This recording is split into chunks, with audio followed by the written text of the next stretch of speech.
안녕하세요. 구담사 지율입니다. 이번에도 더 지나간 거를 이어서 더 법문을 하겠습니다. 지나간 법문에 혼전과 혼 후에 그 나타나는 그 가족사 문제, 또 일어나는 현상, 나한테 오는 어떤 그 장애를 스님이 말씀드렸습니다. 이어서 스님이 그 사례를 더 하겠습니다. 우리 남자분들이 이제 보통 뭐 직장 다니고 뭐 사업하고 막 이런 사람들이 많지만, 그 사업하는 사람들도 이게 혼전의 낙태를 하게 되면은 그 장애를 못 느껴요. 근데 결혼하고 나서 내가 어떤 행위를 잘못해갖고 그것이 낙태가 된다면은요, 사업도 부진해져요. 아버지 거를 대를 물러받아갖고 사업이 되는데, 그 사업이 어느 날 갑자기 안 되기 시작하면서 그 원인을 몰라갖고 이제 스님한테 가서 상의를 한 거예요. 상의를 하니까 당신이 그 제업 때문에 사업이 부진해지는 거를 본인은 몰라. 그냥 뭐라 그럴까? 남자분들은 특히 그래요. 그 낙태가 나한테 해를 끼칠까 봐 이제 이런 생각이 하는데, 남자분들도 그가 해가 많이 옵니다. 왜? 서로가 대상이기 때문에. 대상이 없으면 우리는 그거를 이룰 수가 없는데, 대상이기 때문에 그거를 나한테도 받는 장애가 오는 겁니다. 그러니까 사업이 부진하다 보니까 이제 그 스님이 사업이 이렇게 해서 안 되니까, 혹 아이를 낙태시킨 적이 있습니까? 그랬더니 그 남자가 스님한테 이제 고백을 하는 거예요. 제가 사실은 이렇게 해서 이렇게 저희가 낙태를 시켰습니다. 그랬더니 스님께서, 다 낙태한다고 제업은 오는 건 아니지만 그 당시에 당신이 운이 안 맞았기 때문에 내가 아무리 나쁘다 그랬다 하더라도 내 그때의 운이 스쳐가면 그렇게 이렇게 심하게 치고 들어오지 않는데, 내가 나쁜 경우에는 요만한 일이라도 장애가 오고, 그 당시에 그때에 우리 사장님께서는 그게 맞지 않았고 또 그때 상황이 안 좋은 때라서 그것이 장애가 오고, 그러므로 인해서 사업이 부진하게 됐습니다. 그러는 거야. 그러니까 그분은 자기가 아버지가 이루는 그 망하게 되면은 아버님한테 죄송하고 미안하고 조상님들한테 죄송하고 미안해가지고 그거를 어떻게든지 살리고 싶은 마음이 생긴 거예요. 그러면서 그 스님한테, 그러면 제가 그 업장 소멸하면서 기도를 하겠습니다. 그랬더니 이제 하면서 스님한테 그거를 어떻게 했으면 좋겠습니까? 하고 이렇게 여쭙고 나서 스님이 시키는 대로 천도 기도하면서 하나하나 풀어지기 시작하는 거예요. 또 하나도 있어요. 보살은, 그러니까 부인은 자기가 아기를 가졌는데 첫 아이하고 너무 터울이 많았던 거예요. 한두 살이 아니라 10년이나 된 터울이다 보니까 이거를 낳기가 너무 민망스럽고 좀 갖기가 좀 어려웠던 거야. 그러니까 남편한테 말을 하니까 남편은 낙태를 안 했으면 좋겠다 싶은데, 그 부인은 내가 뒤늦게 지금 와서 아기를 낳고 키운다는 것이 너무 버겁고 힘들기 때문에 그 낙태를 해야 되겠습니다. 그래갖고 그냥 남편이 허가 떨어지기 전에 가서 낙태를 했던 거예요. 근데 남편은 그게 마음이 이렇게 석연치가 않았던 건가 봐. 그러고 나서 남편하고 멀어지는 거야. 이상하게 이런 게요, 참 제가 스님이 경험해봤지만, 여기 상담하고 경험하면서 해봤는데, 이게 어느 날 갑자기 남편이 멀어지면서 부부관계도 멀어지나 봐요. 그래서 멀어지기 시작하더래요. 부부관계가 멀어지고 그렇게 자상하던 남편이 너무 냉담해지고 이렇게 와닿더래요. 그러면서 그렇게 잘 나가던 사업이 이제 이렇게 좀 뭐라 그럴까 부진하면서 애도 공부하는 것이 그렇게 잘하던 애가 그냥 성적이 떨어지면서 뭐든지 그렇게 꼬여가면서는 안 되더래요. 그래서 당신이 그 이유를 모르다가 이제 옆에 계시는 이제 그 친구분들과 그 보사님들이 야야 한번 여기 가서 천도제 지내봐라. 그러면은 그 원인이 나올 게 아니냐 그래서 같이 오셨어요. 근데 오셨는데 자기는 그거를 까마득히 잊어버렸는데 스님이 딱 야단을 쳤어요. 당신이 그 업 때문에 그 낙대신 업 때문에 그 많은 거를 잃어갔는데 아직까지 거기에 대해서 참여할지도 모르고 깨달을지 모른다면은 이거는 안 되는 것이다. 그렇게 했더니 울면서 스님 그러면 제가 어떻게 할까요? 그래. 그러면은 이 아이를 위해서 그렇다고 그 집에 낙태가 많은 것도 아니야. 한 명이야. 제가 그랬지요. 많다고 장애 오는 것이 아니라 한 명이라도 그 아이가 그 순간 그때의 어떤 업력에 의해서 그 악연이 되면은 그게 엄청나게 온다는 거예요. 갖고 남편하고 같이 왔어요. 남편이 기도하면서 막 우시더라고. 저는 그 애를 너무너무 낳고 싶었는데 그 애를 낙태시키고 나서 마음이 너무 아팠다는 거야. 마음이 아팠다면서 당신이 눈물을 툭툭 흘리시더라고. 그러니까 그 남자분들도 가슴이 아프지만 표현을 못하는 것 뿐인 것 같더라고요. 제가 이렇게 보면은. 그래서 그분이 거사님 이제 용기 갖고 오늘 이렇게 했으니까 잊어버리고 이제는 가정으로 돌아가서 화합이 되면서 이제부터는 잘 사는 것이 또 행복이 아니겠습니까? 그랬어. 그러니까 남편이 또 잘 받아들이시더라고.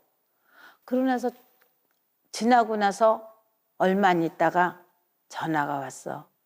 스님 우리 가족끼리 여행 가요. 아, 네, 잘 됐네요. 참 행복하게 보입니다. 네, 잘 다녀오세요. 그러고 나서 남편도 공사 따갔고 사업이 되고 아들도 대학에 붙어가지고 학교 다니고 그런 소식만 이제 들러왔어요. 그러니까 우리가 하나를 인해서 우리는 너무나 많은 것을 잃어버리고 또 슬픔에 잠기기도 하는 거예요. 지금은 이제 스님이 앞전 걸 얘기하면서 이제 그 어떤 분이 또 편지 사연이 왔어요. 자기가 결혼을 해가지고 그 아내를 만나서 헤어졌다는 거예요. 그러니까 그 여자는 헤어졌겠죠. 근데 그때 헤어질 때에 임신이 됐다는 거야. 임신이 돼가지고 결혼을 하려고 했지만 서로 너무 사랑했지만 결혼하지를 못했다는 거예요. 결혼하지를 못해가지고 자기가 다른 여자를 택해서 결혼을 했는데 그 첫 번째 그 만난 여자한테 낙태된 게 생각이 너무 많이 나서 다시 아기를 갖고 싶지가 않는 거야. 근데 여자는 결혼했기 때문에 아기를 갖고 싶은 마음이 간절하잖아요. 근데 남자는 아기를 안 낳으려고 거부하는 거예요. 그래서 부인이 물어봤대요. 왜 당신은 결혼했는데 왜 아이를 갖는 걸 이렇게 멀리 합니까? 그랬더니 참 마음이 아프더라고요. 그 사연을 읽는데 여보 미안해. 나는 아이를 갖고 싶지만 당신하고 만나기 전에 내가 사랑하던 여자하고 아이를 가졌는데 그 아이를 낙태시킴으로써 나는 그게 제업에서 벗어나지 못하기 때문에 그 아이를 생각하면 아이를 가질 수가 없다는 거예요. 그러면 지금 결혼한 여자는 뭐야? 그렇잖아요. 당신이 과거에 매달려가지고 그 죄책감 때문에 아기를 안 갖는다면은 결혼한 여자는 그럼 뭐 하려고 그러면은 결혼했어요. 그쵸? 그러면서 이거를 어떻게 했으면 좋겠습니까? 남자는 남편은 아기를 안 갖고 싶어 하고 거부하는데 그러면 제가 살아야 되겠습니까? 하고 왔는데 참 스님이 거기에 대해서는 답변을 못 해드리겠더라고요. 답변을 못 해줬는데 그러니까 남자는 거기에 대해서 너무나 힘드니까 또 정신과 치료를 다니는 거야. 막 그거 떼어나기 위해서 잊어버리려고 하는데도 그게 잊혀지지가 않으니까 이제 정신과 치료를 받으면서 자기 마음의 안정과 다시 어떤 생활을 하기 위해서 굉장히 노력을 하는데도 그게 쉽지가 않는가 봐요. 그래서 제가 이거를 더 이어서 하는 것도 사람이 살아가면서 만남도 있고 헤어짐도 있고 또 헤어져서 다시 만나고 우리는 그렇게 사는 거예요. 우리가 만남이 영혼은 없어요. 영혼이 없듯이 헤어지는 순간에 또 다른 거를 위해서 행복을 찾아서 가는 것이 어떨까 싶은 생각이 들어요.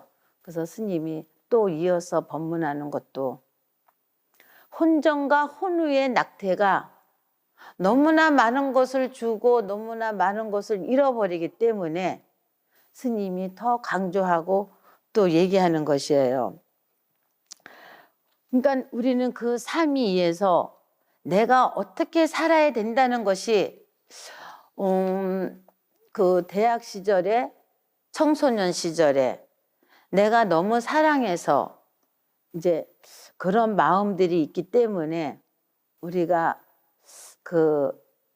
하지 않았을까 하는 마음이 있는데 그러면은 결혼 전에 그러면 여자는 탈을 받지 않습니까? 또 이렇게 답변 올 수도 있어요. 받지요. 안 그래요? 받잖아요.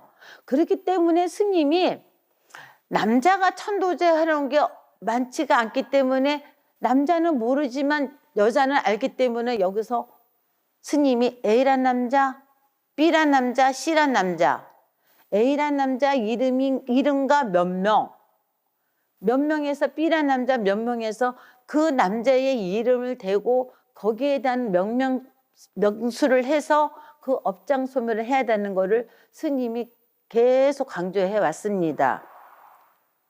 그렇기 때문에 결혼을 해서라도 과거에 있는 남자는 결혼하고 나서는 같이 입회에 올릴 수 없다 그랬죠. 여자도 마찬가지고 남자도 마찬가지예요. 과거의 여자가 내 호적이 안 올라갔는데 그거를 내 조상 천도한다고 그 여자를 올릴 수는 없어요. 그렇죠? 여자도 마찬가지예요. 내가 시집가서 저 남편의 호적이 올라갔는데 과거 남자 아무리 사랑하고 좋았다 한들 호적이 올라가지 않는 이상은 우리가 조상 영가 천도될 때에 그 이름이 올라갈 수가 없어요. 그러니까 그거를 항상 강조하고 또 그거를 스님이 또 명심해야 하는 것이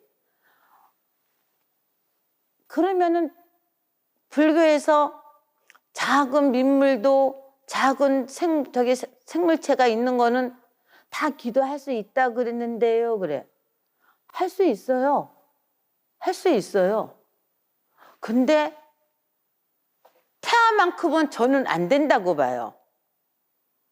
그 사람들은 민물이라도 같은 존재에서 자기네끼리 하고 있지만 태아는 부모가 틀리고 다 각각인데 할 수는 없다고 저는 생각을 하기 때문에 여기 오는 신도님과 기도할 때도 그거를 강조해요.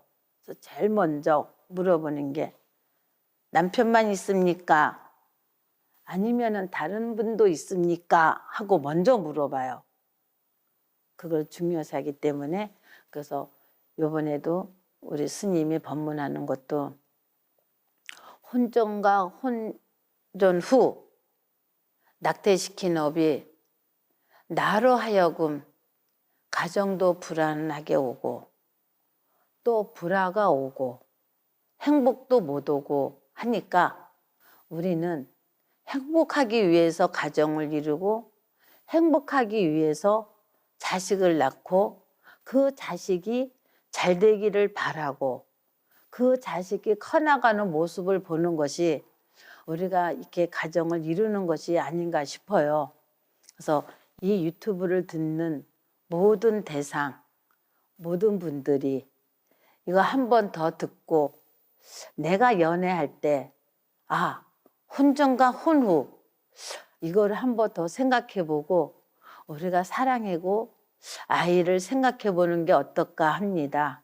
감사합니다. 모두 성불하시고 건강하세요.